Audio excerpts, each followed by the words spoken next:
Міне, әйтпесе сондай бір күн келеді, көздер шағылысады, ай жарығын жоғалтады, күн мен ай жарығын жоғалтып екеуі бірігеді, бітті. Енді күндіз де жоқ, түн де жоқ. Сөйтіп Алла тағаланың құзырына келінеді адам. Сол күн болған күні адамның сөзін қараңыз. Бағанағы сөзін еске алайықшы. Не деді? Қиямет қашан орнайды деді. Қараңыз. Әлі мүмкіндік беріліп тұр, ажал әлі келген жоқ, ризық келіп жатыр, қуаныш, әйелі қасында, балалар жүгіріп жүр. Сонымен сөйтіп жүргеннен кейін, ол қиямет қашан болады деді ол. Сұрақ осындай болды бұл дүниедегі.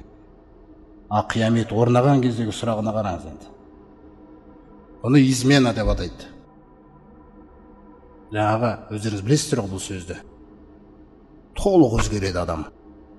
Сондағы сұрағын қараңыздар. Қиямет орнаған кездегі сұрағына қарайық. Яқулул инсану яума изин айнал мафар. Сол күні күн мен ай біріккен кезде қияметті айтып отыр. Сол күні адам айтады дейді, сұрайды. Айнал мафар. Қашар жер қай жақ? Қараңыз, біз түк емес екенбіз ғой, Алла тағаланың тәрбиесіне кірмей. Біз бір бейшара екенбіз да. Бұлай сөйлейміз. Сосын қиямет күні қараңыз біз. Қашар жер қайда? Бұл қиямет орнаған кезде де өзі. Анау жердің бетінде ең жаман адамдар қалады екен. Мүминдерді ата алып кетеді екен түгелін. Бір сондай бір жұмсақ желді жібереді дейді. Жібектен де жұмсақ. Кімнің жүрегінде иман болса дейді, қараңыздаршы. Сол адамға барады да жанын алып кете береді болды.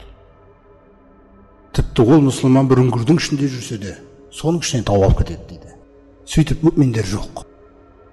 Ең жаман адамдардың үстіне орнайды дейді бұл.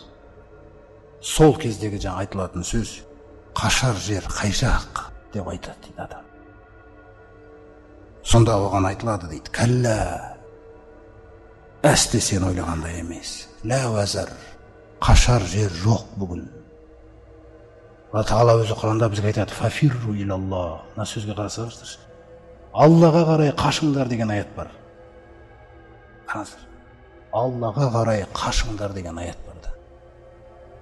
Әрбір жасап қойған қателігімізден кейін сәждеміз келе қалса, тәубамыз. Біз Алладан Аллаға қарай қашып жүрген адам екенбіз.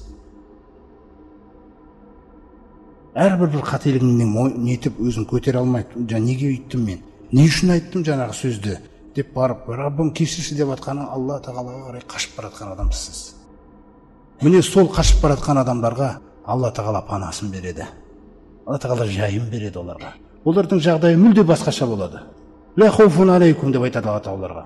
Мүлде қорықпаңдар сендер деп айтады екен. Ва ла антум тахзанун. Сондай-ақ сендер қайғырмаңдар да уайымдамаңдар.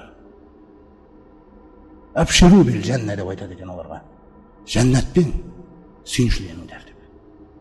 Ал сенбегендердің жағдайы былай болады дейді. Қашар жер қай жақ деп. Қашар жер жоқ дейді. Пайғамбарымыз саллаллаху алейхи ва саллямның өзі бір дұғасында да айтады. Аллахумма ла малжа ва ла манжа минка илля илейка. Мына дұғаны қараңыздаршы қандай. Раббым, саған қарай болмаса, сенен қашып құтылатын жер жоқ. Сенен қашып құтылатын пана жоқ бізде. Міне, мұсылманның дұғасы қандай. Саған қарай болмаса, сенен қайда қашам мен? Қайда қашамыз? Осы жер бізге берілген нәрсе. Жердің үстінде жүреміз біз. Жерден ешқайда кетіп қала алмаймыз. Сол жерге кіреміз. Сол жерден шығарады Алла тағала қайтады. Біз бәріміз Алла тағаланың әміріндеміз. Құр таңдау еркі ғұмыр берілгеннен адам ойлайды. Көп нәрсені жаңағы бір қолдан келіп жатыр ғой деп. Иля роббика яума изинил мустақар. Қашар жер жоқ. Раббыңа қарай ол күні барып тоқтайсың дейді. Қараңыздар. Құзыры. Раббыңа барып тоқтайсың ол күні. Алла тағала періштелерге айтады екен. Уқшурул лазина заламу. Анау менің хақым әділетсіз болғандарды жинаңдар. Қарашы қандай қорқынышты бұйрықта. Ештеңе істей алмайды жаңа адамдар. Періштелер жинап әкеледі оларды. Ва азважахум. Соларға ұқсастарды да жинаңдар. сыбайластарын жинаңдар, бәрін жинаңдар. Уақифухум, сосын тұрғызып қойыңдар оларды дейді. Иннахум юсалун, бұлар бүгін сұралады дейді. Аллах Тағала тозақтың алдына келіп қойған кезде, валау тароиз уқифу аланнари, ей пайғамбар, бүгін саған қашан бұл қиямет деп айтып жатыр ғой, ертең сөздері басқаша болады дейді. Ей пайғамбар, егер сен көрсең еді ғой, мен қияметтің сол көрінісін саған әкеп көрсетсем дейді, егер сен көрсең оларды сол күні тозақтың алдына әкеп тұрғызылған күні дейді да. Фақолу, сол кезде олар дереу мына сөзді ғана айтады дейді. Я лайтана, әттеген-ай, нұродду, дүниеге қайтарылсақ қой. Вала нуказзиба би аяти роббина ва накуна минал муъминин. Алланың аяттарын теріске шығармасақ, мұъминдерден болар едік қой деп. Сөйтіп олар сол күні осы сөзді айтып жатқан кезде Алла Тағала айтады: "Бәл бада лахум ма кану яхфуна мин қабл." Міне, саған өтірік иман келтірмей, жаңағы өтірік сенбей, өтірік бүкіл күпірліктің бәрін өтірік жасап жүрген нәрселерінің барлығы ашылды дейді қияметте. Жасырып келген нәрселерінің бәрі ашылды дейді. Валау рудду, саған бір қызықты айтайын дейді ей пайғамбар саллаллаху алейхи вассалам. Қандай? Валау рудду, қараңыздар. Егер де бұларды дүниеге қайтарып жіберсек, сол өкініп тұрған кезінде. Және деді, Алланың аяттарын ешқашан теріске шығармаймыз, және мүминдерден боламыз, егер Алла Тағала бізді қайтарса дүниеге деп айтады дейді. Егер де қайтарсақ дейді, лааду лимануху анху. Қайтадан сол теріс, жаңағы тыйған нәрсеміздің бәріне қайтадан кіріп кетеді дейді бұлар. Вайнахум лаказибун. Өмірде бір рет келген адам оны сол кезде істемесе, оны дүниеге қанша қайтарсан да соны істей береді екен. Қарыз қандай? Бір адам қорыққан кезде жаңағы бір еріксіз есін жинайтын жағдай ғой. Істейсің енді. Басқа шығыс жоқ та. Сол кезде сондай жағдай болады. Асылында дейді қайтарсақ мына дүниеге, бәрібір соны істейді дейді олар. Сол себептен тозақ мәңгі дейді. Көрдіңіз бе? Өйткені ол бәрібір соны істейді дейді, қайтарып әкелсек те. Ал енді қайтқанда былай істейміз деп айтып жатқан сөздеріне байланысты, ва иннахум лаказибун. Шындап келгенде олар өтірікшілер дейді. Олар бәрібір істемейді дейді оны. Қорыққаннан кейін айта салып жатыр. Сондай-ақ олар менің хұзурымда тұрғызылады дейді, қараңыздар. Валау тароиз уқифу аля роббихим. Раббыларының алдына есепке тұрғызылған кезде Алла Тағала айтады дейді. Алайса хаза бил хаққа. Тозақты көрсетіп, қалай хақ емес пе екен мына нәрсе деп айтады екен Алла Тағала. Сонда олар айтады: "Қолу бәлә ва роббина, ал Раббымызға серт, хақ екен Раббымыз" деп сөйлетпейді екен сол кезде Алла Тағала. Қола фазуқул азаба бима кунтум такфурун. Хақ болса хақ міне. Олай болса кәпір болғандарың себепті тозақтың дәмін татыңдар дейді екен. Осындай нәрсе күтіп тұрды. Осы нәрседен ескертіп жатыр Алла Тағала баршамызды. Раббысының алдына хұзырына барғаннан кейін тозақ көрілгеннен кейін құрметті жамағат, тозақ көрсетіледі бір, одан кейін юнаббаул инсану яума изин бима қаддама ва аххар. Адам баласына хабар беріледі дейді. Нені ілгері жібергенін ақыретіне. Ілгері жіберді деген сөз ақыретіне нені жібергенін. Түсінесіз бе? Және ақыретінен нені кешіктіріп алғанында. Осы нәрсенің бәрін баяндаймыз дейді. Сонда өкінеді дейді адам. Ана жаһаннамда алып келеді Алла Тағала. Пайғамбарым саллаллаху алейхи айтқандай, "Ва ю'та би жаханнама яума изин." Сол күні жаһаннамда алып келеді дейді. Лаха 7000 зимамин. Жаһаннамның 70.000 дізгіні болады деген. Пайғамбар саллаллаху алейхи 70.000 дізгін. Ойлаңыз, ол қандай нәрсе анау. Ол сосын жаһаннам деген кезде ол құр от емес ол. Оның дауысы бар, ол сөйлейді. Ол неше түрлі қорқыныштар жасайды ол. Шыңғыратын дауыстар бар оның. Ол қиын, үлкен нәрсе ол. 70.000 дізгін. Енді мына нәрсеге тіпті таң қаласыз. Ма кулли зимамин сабуна алф малак яжуррунаха.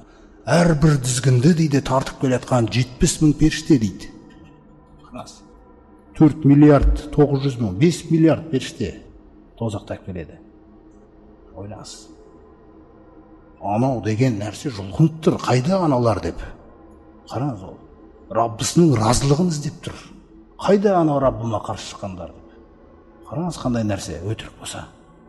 соны көрсетіп Алла тағала қалай хақ екен дегенде хақ екен деп айтады. Бітті, құтыла алмайсыңдар дейді екен. Амалдарымыз түгел нәрселер көрсетіледі. Аллах тағала баршамызды жасырсын ол күні. Жалпы ол күні амалдарды біз құлымызға баяндамай-ақ қойсақ та болар еді дейді Алла тағала. Неге? Өйткені бәлел инсану аля нафсихи басира. Негізі адам өзін жақсы біледі ғой дейді бүлдіргенін. Ол өте жақсы біледі дейді. Уалау алқа мағазира. Бірақ қиямет күні сондай бір сылтауларды лақтыра бастайды дейді. Ол анау мені адастырған еді, атам сондай болған еді, анау білмеген еді деген нәрселер. Сол сылтаулардың қаншасын алдымызға қарай бітіп шығарып атса, бір сөйлеуге мүмкіндік береді ғой атам. Сол кезден сылтаулардың қаншасын бітіп шығарып атса да, ол білет дейді негізі, өтірік сылтаулар екен. Сылтаудың өзі өтірік қой, сылтау деп аталатын себеп сол ғой. Магазинге барып келесің бе десең, балаңызға мысалы, ауырып тұр едім десеңіз, сылтау. Бірақ ол білет ауырмай тұрғанын. Бірақ біз сене салуымыз мүмкін оған. Осылайша сылтаумен адам осы өмірде қанша құтылып үйренген да? Сол сылтаулармен қияметте де құтылып үйренемін ойлайды. Бірақ Алла тағала ол қанша сылтауларды бізге ұсынса да, біз оларға былай деп айтамыз дейді. Я айюхаллазина кафару. Ей, Алланы мойындамағандар. Ла таътазирул яума. Бүгін сылтауларыңды айтып кешірім сұрамай-ақ қойыңдар. Біздің де сот әділ. Біз сендерді артық жазаламаймыз дейді. Иннама туджзауна ма кунтум таъмалун. Істеген істеріңе ғана сай жазаланасыңдар дейді. Бұл менің уәдем дейді. Бірақ сот әділ болу үшін амалдарыңды әкеп көрсетемін дейді. Улика. Міне сол күні Аллах тағала баршамыздың кітабымызды оң жағымыздан берсін, я Алла.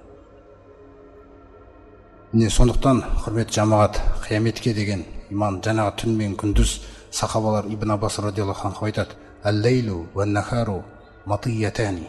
Мына түн мен күндіз дейді, өзіңе тұлпар қылып ал дейді. Қарашы, қандай сөздерге дейін сөйлеген де бұлар. Күндізді бір тұлпар қылып ал дейді, түнді екінші тұлпарын қылып ал дейді да. Фаркабха, мініп ал дейді бұл екеуін. Балаған илал ахира. Ақыретке жеткізу үшін мініп ал дейді. Қара қалай сөйлегенді, бұл әдебиетте таппайтын едік біз бұндай сөзді. Міне Алла тағаланы таныған адамдар қандай сөздер сөйлеп кеткенді. Міне иншалла осы сөздер, осы аяттардың барлық берекесі қонсын жүрегімізге иншалла. Құрметті жамағат.